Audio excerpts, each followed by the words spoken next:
জোকারদের নাচে গানে মুখরিত রাশিয়ার স্তারিস্তা। রঙের ঢঙে সেজে ঢাকঢোল পেটাচ্ছেন তাদেরই কেউ কেউ।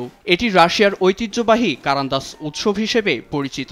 এই উৎসবের সাক্ষী হতে প্রতি বছরের মতো এবারও ঢল নেমেছে পর্যটকের। এবারের আয়োজনে অংশ নিয়েছেন কয়েকশো শিল্পী। দর্শনার্থী ও শিল্পীর স্লোগানে মুখরিত এ পদযাত্রা।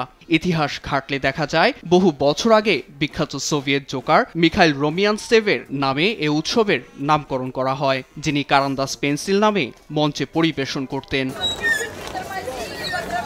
কারান্দাস উৎসব মূলত একদিনের উৎসব। মঞ্চের সামনে এবং পেছনে জোকাররা গাচ্ছে গান, নানা বাদ্যযন্ত্র বাজিয়ে মানুষকে দিচ্ছেন বিনোদন। তাদের পোশাকের বৈচিত্র্য নজর কেড়েছে সবার।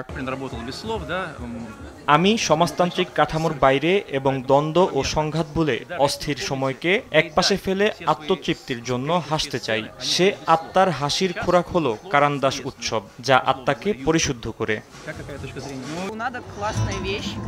হাজারো মানুষের উপস্থিতি এবং সম্মিলিত প্রয়াস এ উৎসবে যোগ করেছে নতুন মাত্রা। প্রতি বছর আমি এই উৎসবে আসতে চাই।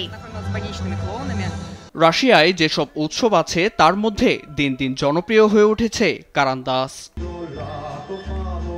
নিউজ ডেস্ক, দেশ টিভি।